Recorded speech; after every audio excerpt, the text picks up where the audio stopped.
Simula na. Ulitin natin yung God will make a way.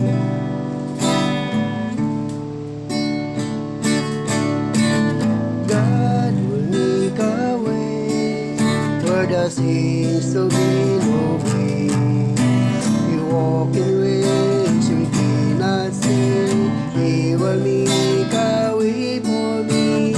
He will be my God. Hold me closer to His side. With love and strength for each new day. He will make a way. He will make a way. Once again, God will make a way. God will make a way where there seems to be no way. We walk in ways we cannot see. He will make a way for me. He will be my God. Hold me closer to His side. With love and strength for each new day. He will make a way. He will make a way. By a roadway in the wilderness, He'll lead me. Rivers in the desert will I stay. Heaven and earth will be, but His word is there in me. He will do something new today. Gagawa ang Diyos ng daan sa buhay ko. Pag-ilos niya ay mahiwaga, sa akin may layunin siya. Siya ang aking gabay, ang kasama at karamay. Pag-ibig niya at kalakasan, bawat araw man, siya ang aking gabay. Kahit sa ilang ako'y kanyang itatawid. Disyerto man mahilog siyang hatid. Langit mawawala, ngunit yang salita niya, mayroon siyang gagawin ngayon. Gagawa ang Diyos ng daan sa buhay ko. Pag-ilos niya ay maliwaga, sa akin may layunin siya. Siya ang aking gabay, ang kasama at karamay. Pag-ibig niya at kalakasan, bawat araw man, siya ang aking gabay. Pag-ibig niya at kalakasan, bawat araw man, siya ang aking gabay. Kaya ano pa nga, Teacher Man, sa panimulang panalangin. Dakilang Ama, makapangyarihan sa lahat. Salamat po, Ama, sa gabi ito na muli kami nagkatipon ng mag-aaral kami sa iyong salita, O Diyos. Lord, lumalapit po kami sa iyo na humingi ng kapatawaran, ano man ang aming nagawa sa aming kapwa, o nakasakit man kami o nakapagsalita kami hindi maganda, Panginoon. Humingi po kami sa iyo ng tawad, Panginoon. Alam po namin, Panginoon, na hindi makakain sa iyo kung ano mang bagay ng aming dala-dala, mga problema, o ano mang bagay na kabigatan. Lord, isinusuko namin sa iyo, Lord. Alam po namin, Panginoon, na kayo ang Diyos na nagbibigay ng kapatawaran, Panginoon. Nandito po kami lahat na ang iyong mga salita may tanim sa aming puso at isipan at magamit po namin sa aming mga sarili, sa aming kapwa, makapag-share kami ng iyong salita, O Diyos. Napakaalaga po, Panginoon, ang mapag-aralan ng iyong salita, O Diyos. Panginoon, suriin namin ang aming mga sarili. Ito po, Panginoon, ang nakakaalam sa bawat puso namin, Panginoon. Kaya, Panginoon, hindi lamang aming sarili, kundi ang aming kapwa, kung paano kami makapag-share ng iyong salita, O Diyos. Napakaalaga, Panginoon. Kaya, Panginoon, nandito po kami lahat. At salamat po sa iyo, Panginoon, na meron kaming inaasahan sa buhay na ito, Panginoon. Sa aming kalusugan, mula sa aming ulo, hanggang aloob-looban ng aming katawan, hanggang labas, Panginoon. Ikaw ang aming manggagamot, Panginoon. Anumang bagay na lumalagay, anumang bagay na kainaan, iniiling po namin sa iyo, Diyos, sa pangalan ni Jesus. In the name of Jesus, Lord, na alisin mo po ang mga bagay na hindi ka nais-nais sa aming katawan, Panginoon. Lord, salamat po, Diyos. Ganon din po, Panginoon, sa bawat pamilya namin. O nasaan sila, Lord, pinagkakatiwala po namin sila sa iyo, Panginoon. Kaya sa umaga, sa gabi ito, Lord, pag-umpisa po kami sa iyong gawain na magbigay ka sa amin ng karunungan, maunawaan namin ang iyong salita. At ang tatayo, tagapagsalita sa gabi nito, bigyan mo po siya ng karunungan na bumula sa iyo, Panginoon. Thank you, Jesus. Thank you, Lord. Amen. Okay, patuloy po natin purihin ang Panginoon sa worship nito. Patuloy po natin, I shall love the Lord with all my heart, with all my soul. I shall love the Lord with all my heart. I shall love the Lord with all my soul. I shall love the Lord with all my mind. With all my heart, with all my soul, with all my mind. Once again, serve the Lord. Love the Lord with all my heart. I shall love the Lord with all my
Lord. Puri ka, Panginoon, sa gabi nito, O Diyos. Pinupuri ka namin, Panginoon, sa pamamagitan ng mga papurihan, O Diyos. Ang lahat ito ay para lamang sa iyo, Panginoon. Ikaw ang aming tinataas. Bagamat hindi ka namin nakikita, Panginoon. Bagamat hindi ka namin nahihipo o nahawakan, O Diyos. Ngunit naniniwala po kami, ikaw ay nasa aming kalagitnaan. At kasama ka namin sa gabi ito, God. Kaya Lord, sa mga oras mo ito, Diyos, kami po ay makikinig ng iyong mga salita, Panginoon. Pagpalain niyo po ang mga salita, O Diyos, ito ay maging gabay ng bawat sa amin na rito, Panginoon. Kaya purihin ka, dakilain ka sa wasaglan, sa pangalan ng mga anak, at yung Espiritu Santo, sa pangalan ng Jesus, at ang Diyos magsabi na, Amen. So, sabi ng Diyos, kanino ba yun? Sa akin o sa kanila? Sa akin. Start ko muna. Yan, so purihin ng Panginoon sa gabi ito at tuloy-tuloy po tayo sa gawain ng ating Panginoon at bago po tayo dumako sa salita ng Diyos, tayo muna ay magpasalamat sa Panginoon.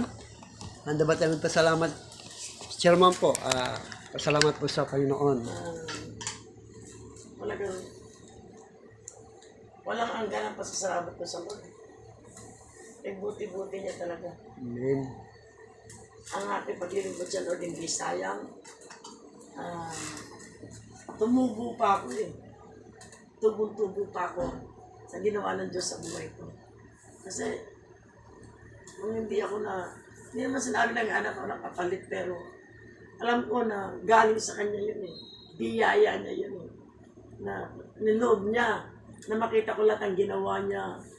Iba-ibang lugar, iba-ibang bansa, nakita ko talagang kung isipin ko lang sa sarili ko, hindi ko kaya, pero walang imposible sa Lord. Na ginawa niya sa buhay ko dahil wala sa pagkabata ko. Ngayon, talagang sa kanya lang ako umaasa. Kaya salamat sa Panginoon. Wala na akong masabi kundi magpapasalamat at ibabalik ko sa kanya ang kapurihan sa kanyang ginawa sa buhay ko, kasama ng mga anak ko, Lord. Sa kanya asawa, salamat po, Panginoon. Dakina ka sa bukit mo. Amen. So, puri ng Diyos, no? Sa buhay ng ating chairman na tunay nga kapag tayo naglilingkod po sa Panginoon ay ang Diyos po ay hindi po siya nagkukulang po sa atin, no? Basta gawin lang natin yung dapat natin gawin, magpasalamat tayo lagi at lagi natin siyang purihin at pasalamatan sa ating pong buhay. So, si Nanay Inday po, baka siya pong pasalamat sa Panginoon. Salamat ako kay Lord dahil sa ginabayan niya kami nung nagpunta kami ng Surigao. Nata namin yung mga likha niya. May Bible study kami ngayon. Sa pag-ikot namin sa iba-ibang pulo. At ginabayan din kami paano namin na-enjoy yung kanyang likha na napakaganda. At salamat din dahil ginabayan din kami pa uwi. Nagkaroon kami ng safe travel.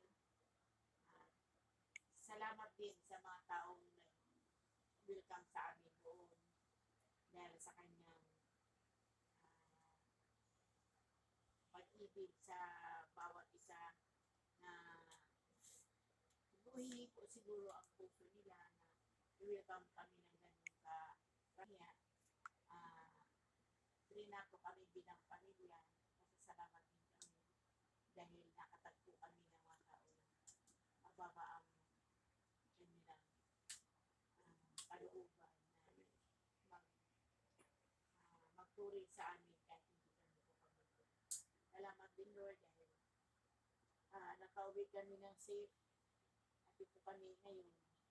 Salamat sa kahilingan ko na binumpot mo ako nung nandun ako sa Papawid.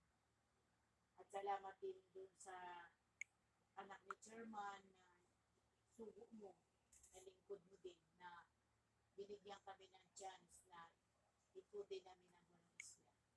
Thank you, Lord.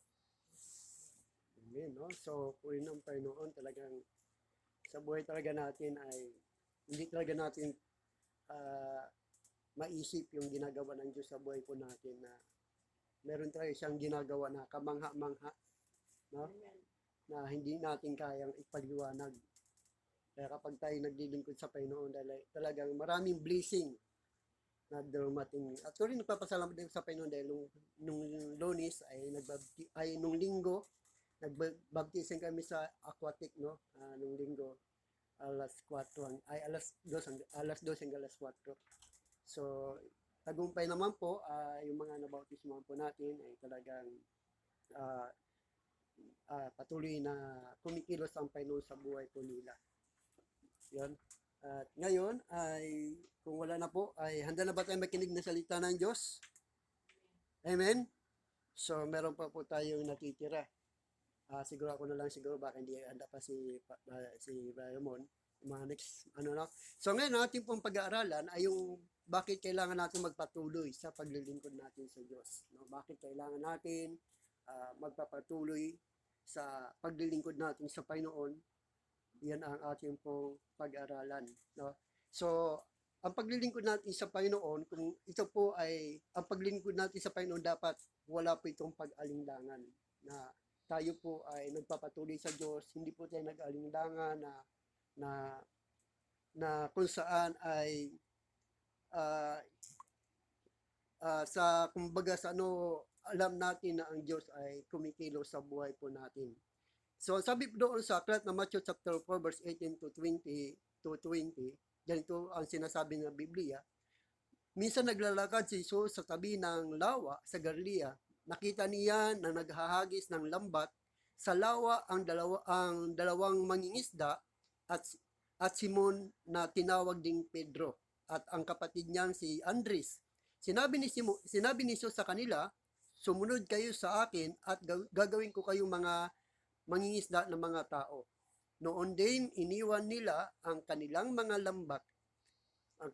lambat at sumunod kay Kristo. Nagpatuloy siyang paglalakbay at nakita rin niya ang magkapatid na Santiago at Juan na mga anak ni Zebedeo. Sila'y nasa bangka kasama ng kanilang ama at nag-aayos ng lambat. Tinawag din sila ni Jesus.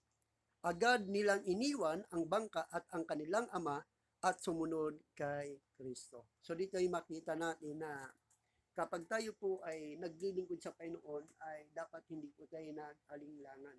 Kumbaga sa ay wala tayong dahilan na Lord, ayaw ko munang dahil may ginagawa ko, mayroon akong ganitong ginagawa ko, hindi mo na ako dadalaw, hindi mo na ako aatin. So, ang dalawang kung makikita natin to ay sila, yung mga tinawag ng Diyos, hindi sila nag-alinglangan. Kahit anong ginagawa nila, iniwan nila agad at sumunod sa atin, Panginoon. Kaya sa buhay po natin ay dapat ay magpatuloy po tayo kasi may blessing ang Diyos sa buhay po natin. No? Ang sabi doon sa 1 Corinthians chapter 15, verse 58, na sinasabi niya, kaya nga mga minamahal kong kapatid, magpakasipag kayo at huwag matinag.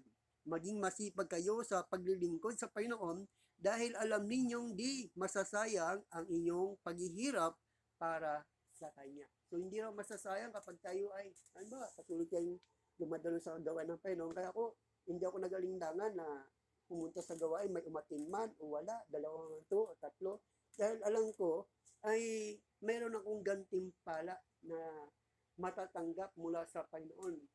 Spiritual man to o material man to, ang mahalaga sa akin ay hindi ako nag-alinlangan na ang gawain ng Panginoon na pinakatiwala ko sa akin ay meron siyang gagawin. Meron siyang gagawin. Kaya sa paglilingkod natin sa Panginoon ay dapat hindi tayo nag-alinlangan. Pangalawa, ang paglilingkod natin sa Panginoon, dapat inuuna natin ang kaharian ng Diyos, hindi ang mga bagay dito sa mundo. Hindi ang mga bagay dito sa mundo. Kailangan ay laging una natin ang Panginoon sa buhay po natin dahil tayo po ay naglilingkod sa Diyos. Yung po makikita natin yung patuloy na paglilingkod natin sa Panginoon. Ang sabi niya sa Matthew chapter 6 verse 33, ang sabi ng Biblia, na dapat hanapin muna ninyo ang kaharian, ang kanyang kaharian at ang kanyang katuwiran at ang lahat ng mga bagay nito ay pawang idaragdag sa inyo. So dapat daw unahin muna natin ang kaharian ng Diyos. Ibig sabihin, doon mo malalaman yung continue to serve the Lord na nagpapatuloy ka dahil lagi mo siyang iniuna lahat ng bagay. Kasi binigyan naman tayo ng Diyos ng 8 oras na paghahanap buhay, pagtatrabaho po natin. Binigyan din tayo ng Panginoon ng 6 na araw para magkaroon tayo ng matugunan ang ating pangangailangan. Pero sabi niya, pagdating ng 3 panahon, 3 oras na para sa Kanya, dapat ito ay ibigay natin sa Kanya. Nauuna natin ito, kumbaga sa yun ay time na para sa Panginoon, hindi na yung time natin. No? Para na yun sa Kanya. Kaya ang sabi sa banal na kasulatan doon sa Colossus chapter 3 verse 23-24, sabi niya, ano man ang inyong ginagawa, gawin ninyo ng buong puso na parang sa Panginoon kayong naglilingkod. At hindi sa tao. Sapagat si Kristo ang Panginoon, pinaglilingkuran ninyo at alalahanin ninyo pagkakalooban kayo ng Panginoon ng gantimpala inilaan niya para sa inyo. So may gantimpala tayo kapag lagi po natin inuuna yung kaharian ng Diyos. May laging kumbaga sa nandun yung pagpapala sa buhay po natin kapag yung ating paglilingkod sa Diyos ay laging, sabi nga ni Isko, God first, no? Unahin lagi natin ang Diyos para lahat ng mga pagpapala ay susunod na lang sa atin yan eh. Idadagdag na lang sa atin yan. Kumbaga sa ay magtataka ka na lang, may dumarating sa buhay mo na hindi mo inaasahan. Dahil nga, lagi nating inuun ang Panginoon. Pangatlo, ang paglilingkod sa ating Panginoon, dapat hindi ka balisa sa anumang pangangailangan mo dito sa mundo. Hindi ka balisa, kumbaga sa sapat na ang isang araw na kung ano man yun nandyan ay hindi ka nababalisa, kundi mayroon ka laging pasasalamat sa Panginoon. Dahil alam mo, ay yun lang ang ibinigay sa iyo ng Panginoon. No? Kumbaga lagi hindi ka bilsa. Sabi sa banal na kasulatan sa Matthew chapter 6 verse 24 hanggang 34, ang sabi niya, walang alipin makapaglilingkod ng sabay sa dalawang Panginoon sapagkat kapuputan niya ang isa at iibigin ang ikalawa. Paglilingkuran ng tapat ang isa at hahamakin ang ikalawa. Hindi kayo maaaring maglingkod ng sabay sa Diyos at sa kayamanan. Kaya sinasabi ko sa inyo, huwag kayong mabalisa tungkol sa inyong kakainin at sa inyong iinumin sapagkat kayo'y upang kayo'y mabuhay o kaya tungkol sa suotin ng inyong katawan. Hindi ba ang buhay ay higit na mahalaga kaysa pagkain at ang katawan kaysa damit? Masdan ninyo ang mga ibon, hindi sila nagtatanim ni umaaniman o kaya nagtitipon nagtitipon sa kamalig, ngunit pinakakain sila ng inyong amang nasa langit. Hindi ba't higit kayo mahalaga kaysa mga ibon?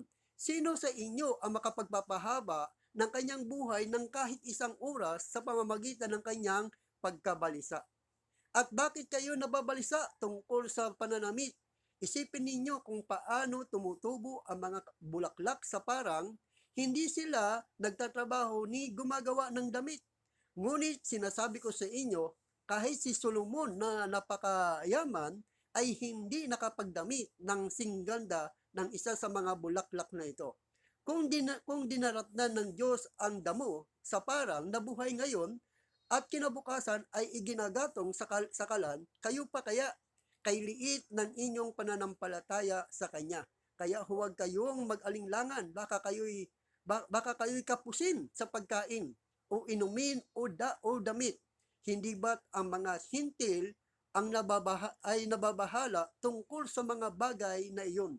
Alam ng inyong Ama na nasa langit na kailangan ninyo ang lahat ng iyon. Ngunit higit sa lahat, pagsikapan ninyo na kayo'y pagharian ng Diyos at mamuhay ng ayon sa kanyang kalooban at ibibigay niya sa inyo ang lahat ng bagay na pangangailangan. Kaya nga, huwag ninyong ikabalisa ang para sa araw ng bukas, dahil ang bukas ang bahala sa sarili niya. Sapat na ang inyong mga suliranin sa bawat araw. So doon ay para makapagpatuloy ka sa paglilingkod sa Panginoon, dapat hindi ka balisa dito sa lahat ng bagay dito sa mundo. Marami kasi mga tao hindi nakapagpapatuloy sa paglilingkod sa Diyos dahil balisa doon sa kanilang Kasi ano pangangailangan. sila kasi, wala silang, hindi ko taga-anak ng Diyos, meron ka talaga. Tiwala ka sa Panginoon. Although minsan tao pa rin tayo, may kainaan, pero sa panampalataya, nagtitiwala, natatalo yung ano. Yes. Eh, yung mga hindi manampalataya, nandun yung kaguluhan, nandun yung kanila kasi hindi nila, kilala nila yung Diyos, pero hindi sila sinusuko yung buhay nila sa Panginoon. Yan ang ano ng pastor. Kaya balisa lagi sila doon sa pangangailangan sila. nila. Wala silang pambayad, ano ganito, wala silang pangangailangan nila sa anak nila. Yung nga sabi ko ulit, yung minsan kahit tayo nasa Panginoon, bilang tao, minsan dumamating yun, pero pag tumawag ka sa Panginoon, sinuko mo sa Kanya, nandun yung comfort ng protection ng Panginoon. No? So, kaya makikita natin kapag hindi tayo balisa, hindi naman natin maiwasan na nagbabalisa talaga tayo. Dumating din bilang, Dumarating sa buhay kahit na natin yun. Kristiyano ka, minsan dumating, pero may tinatawagan tayo, meron tayong inaasahan sa buhay. Yes. Kumbaga no, mayroon tayong protection, mayroon natin na ang Diyos ay hindi niya tayo iiwan ni Hindi tayo pababayaan man, no? Kaya hindi tayo masyado nababalisa. Dahil sa ating paglilingkod kapag balisa talaga tayo, parang hindi tayo makakilos para sa Panginoon. Saka hindi, parang wala tayong peace of mind. Yes. Para bang Maraming tao, pero maraming nakakakilala sa Panginoon. Dapat talaga, suko mo talaga sa sarili mo. Kasi kung sa bibig lang, wala. Kailangan galing sa puso, lakas mo, ibigay mo sa loob. At umasa ka sa Kanya. yes, no? Kaya dapat sabi nga mamuhay kayo ng mayroong pananampalataya sa Panginoon na Amen. hindi niya tayo iiwan ni pababayaan man at hindi niya tayo kukulangin, no? Sabi doon sa Philippians chapter 4 verse 6, sabi niya, huwag kayong mabalisa tungkol sa anumang bagay, sa halip hingin ninyo sa Diyos ang lahat ng inyong kailangan. Sa pamamagitan ng pananalangin, may pasasalamat. So, kaya mahalaga talaga ang pananalangin. Philippians chapter 4 verse 6 na huwag daw tayo mabalisa dito sa mundo. Kundi gamitin natin yung pananalangin. No? Pananalangin, sabi niya, hingin nyo ang lahat ng bagay sa Diyos sa pamamagitan ng pananalangin. No? Mahalaga talaga yung pananalangin talaga dahil doon tumutugon ang Diyos eh. Doon nagbibigay ang Panginoon minsan kapag walang talaga tayo, wala lang tayong magagawa. Kapag nag-pray tayo, no? So agad-agad dumarating yung tulong ng Panginoon. Minsan nasisira na ako ng motor, tinutulak ko sa sasakyan. Lord, sabi ko, makakarating kaya ako sa amin. Minsan dumarating agad yung tagatulak. Di ba, Pastor, minsan, dito nga, di ba, nasa airplane kami, 14 hours from San Francisco. Biglang ang lakas ng hangin, gumanon yung aeroplano eh. Magugulat ka talaga, gumanon kami. Alam mo yung, ano Pastor, yung attendant, yung mga ano doon, humiga siya sila, humiga pa naman siya sa tapat ko. Bakit sa akin pa napatapat, pero, sabi ko, Lord, ano ko sa kanya, binigay ko sa Panginoon. Kasi kung matatakot ako, Yes. diba? Hindi ba ako lagi sanay na sukin na aeroplano, minsan na. Pero sa Diyos talaga, sabi ko, Lord, tulungan mo kami. Hindi biro lakas ang hanggang pauwi ako. Kaya napakabuti ng Diyos kasi matatakot ka, siyempre, tao lang tayo, hindi mo dumating pa. Taas-taas yan eh. Pag bumagsak yan, hindi ka mabubuhay doon. Wala na tayong buhay doon. Pero laging posible sa Lord. Iingatan ka niya eh. Amen, no? Kasi, Atas pa sa gusali yan. mataas tayo, isipin mo. Ilang palapag yan. Mula San Francisco. Punta namin ng Surigao, mataas ang lipat namin kasi maulap. Ito yung ulap, ito yung airplane na. Kikita namin eh. Puro ulap na lang. Ulap. Sinasabi naman ng piloto na kung anong taas kami, 5,000. Taas namin, 5,000. Siguro pag, Isipin mo. hindi ka na, ano pa na lang, pag bumagsak, Ang makikita mo na lang parang feeders yung mga ulap. Makikita mo. Wala ka na nakikita kundi ulap tsaka yung yan, langit. hindi nakita yung ano talagang bilog ang mundo. Iba eh sabi. Naman, Hindi naman. hindi mo ano. Hindi mo makita yun. Ako, nung maliit pa ako, masabi ko na, kala ko ang aeroplano, pag nandun ka sa Ere. makikita mo ng langit, hindi pala. Parang kuya, ganan eh. Kasi Yeah. San Francisco to Manila. Direct flight. Isipin mo yung taktak maring mo yan. Di ba? Ingay. Sabi ko, Lord, sa pakaramdam ko lang, pag may hangin na, kasi talaga gumano yung aeroplano. Kasi Eric hindi na may ingay, no? Maro, di ba? Ingay niya. Oo. Sabi ng anak ko, ako iniisip ko lang, ulat na lang yun. Hindi ko na iniisip. Yung Kung ano galing. yun, basta ulat. Pagkaramdam ko ulat. Niisip ko na ang sinasakyan namin bus lang. Pero sabi ko, pag nasa airline ako, lalo pag nagkaroon ng turbulence, sabi ko, Lord, kung mangamba ako, parang narinig hindi ako nangyari sa'yo. Hindi Kaya, ako mangamba dahil kasama ka na. Amen, no?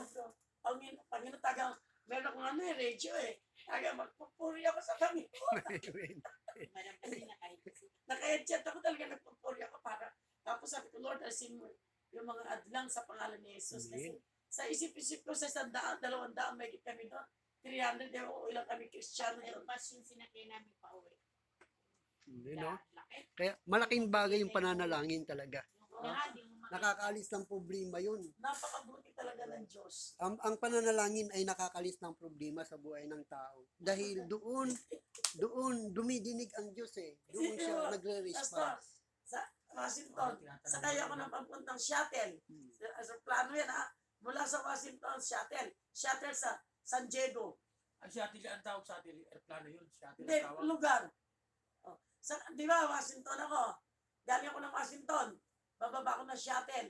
Shuttle sa ano ba, San Diego. yung araw na yan, ha, sa may aeroplano yan. Yung aeroplano yun. Oo, parang plano sinakyan ko yun. Sabi ko, Lord, kung ako sarili ko nga, hindi ko kakayanin kasi minsan lang ako sumakay ng aeroplano.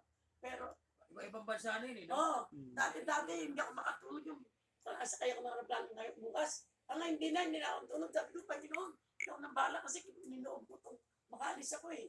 Kalooban mo ito, makasakay ako ng aeroplano. Kaya, Panginoon, nalisin mo yung mga adlang. Yung mga ako iniig sa Panginoon dati, nung first time ko sumakay, hindi ako makatulog 2 days. Anak ako ng Diyos ah. May tawag yun, yung parang pagbaba mo daw, mayroon kang ano. Hindi, isipin mo pag landing, pakiramdam mo ako pakiramdam ko, ulat na lang eh. Hindi ko na iniisip mo yan. Kasi, kung iniisip mo lagi yung landing, ano ka, matetense ka.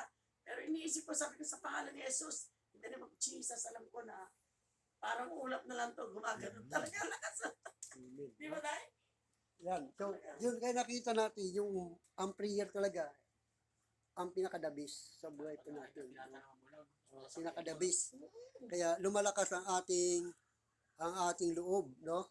Kaya sabi doon sa 1 Peter chapter 5, verse 7 to 11, ganito ang sinasabi. Sabi niya, ipagkatiwala ninyo sa Kanya ang inyong mga alalahanin sa buhay, sapagkat siya ay nagmamalasakit sa inyo, maging handa kayo at magbantay. Ang dyablo, ang kaaway ninyo, ay parang leon na umaatungal at aligid na naghahanap ng masisila. Huwag kayong matakot sa Kanya at magpakatatag kayo sa inyong pananampalataya sa Diyos. Tulad ng alam ninyong, hindi lamang kayo ang nagtitiis ng ganitong kahirapan, kundi pati ang inyong mga kapatid sa buong daigdig. Pagkatapos ninyong magtiis sa loob ng maikling panahon, ang Diyos na siyang pinanggagalingan ng lahat ng pagpapala, ang siyang magbibigay sa inyo ng kaganapan, katatagan at lakas ng loob at isang pundasyon di matitinag. Siya ang tumawag sa inyo upang makibahagi kayo sa kanyang walang hanggang kaluwalhatian. Amen. Ano verse pas? Sa 1 Peter chapter 5, verse 7 to 11. 1 Peter Chapter 5, 7 to 11. 7 to 11. Yan. So, kaya yung mga pagsubok natin, gawa ni Satanas yan, kaya ang kailangan Hindi kaya, natin doon, Pastor, prayer lang, rebuke mo kagad. rebuke mo siya kasi Jesus name. pag kasi nasa aeroplano ka talaga minsan, antay bumapasok. Naku, makalipid ng mga magpakpak na to kaya ganito. Pag iniisip mo, natakot ka na Oh, eh. yes. Kawaso, pero kung sabi mo in Jesus name, saka mag-pray, tapos kumanta ka pa po yung awit, talo lahat ang ano. Wala silang magagawa. Wala. No? Wala silang magagawa kasi nga, sabi ng Panginoon, labanan niyo siya at lalayo ang kanya. Huwag mo siya pa, Huwag mo siya papasukin. Huwag mo siyang papasukin. Oo, sa naranasan ko kasi, layo-layo 14 hours from to, sa Presque to Manila.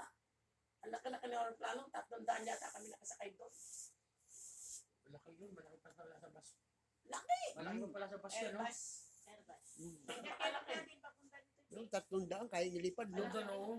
Ay, yung bus, di ba? Hindi mo nga maramdaman basta. Yung bus, Di ba dati, ito pa, share ko sa inyo. Dati, pagka sumakay ako ng aeroplano, parang sigura ko. Tapos gaganon, pinagtay. Pero sabi ko, nung ano nga Paano yun, yung makina? nawala na sa akin yun. Wala na sakay na ako sa aeroplano. Tsaka hindi ko, pag lumipad yung gano'n, hindi ko na iniintindi. Hindi ko yung kanta. Yun ang bigat mo, ha? Sabi ko, Lord, in Jesus' name, kay buti mo. Nawawala pa sa kayo. Di ba mabuti ang Panginoon? Yes. Kaya napakalaga yung gawain ng Diyos. Kahit tayo lang dito, mahalaga to eh. Amen. Tumalong ka sa Hindi mo kailangan marami tayo eh.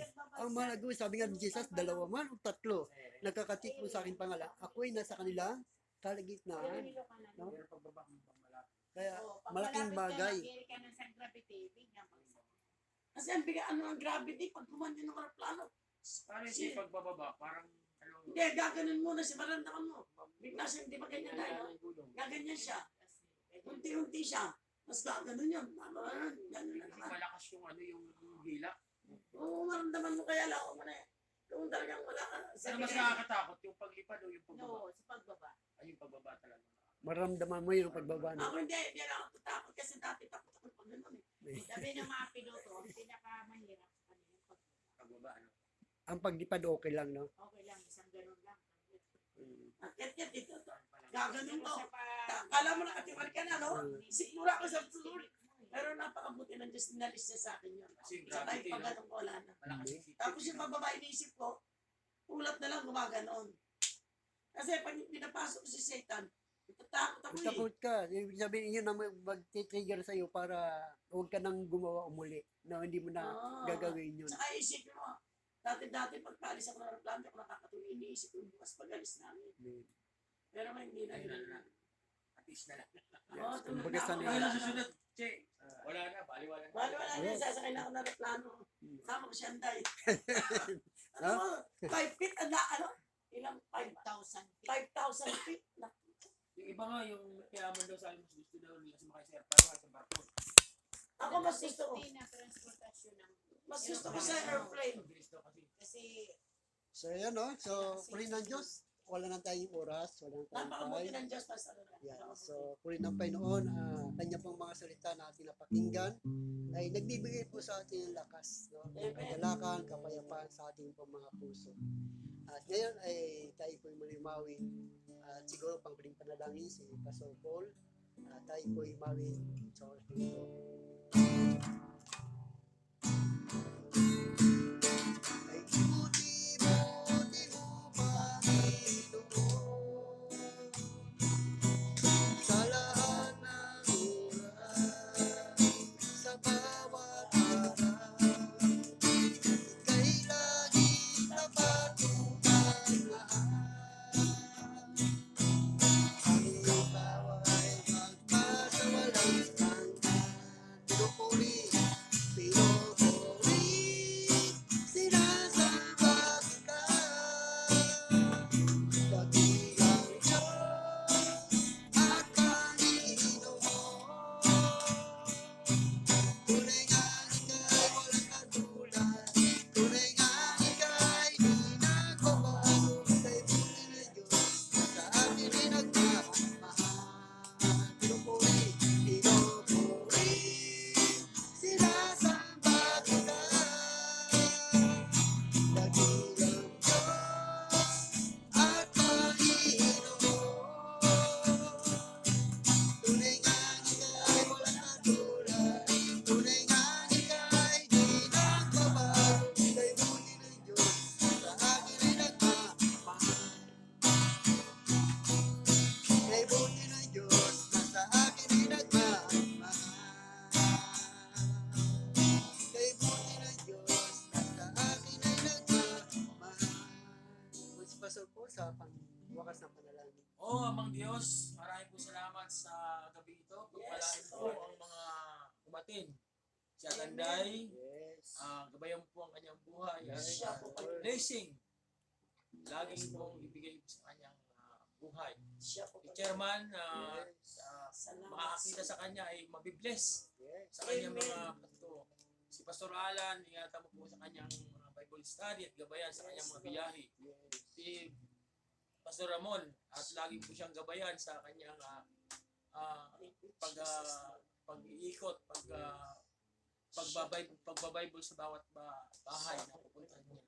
Maraming po salamat. Pagpalayo po ang lahat ng dumalo at Yes. gabayan sa aming pagtitipon sa gabi. Yes, Lord. Pahala ng iyong anak na si Jesus. Amen. Amen. Amen. Lord, salamat sa Panginoon.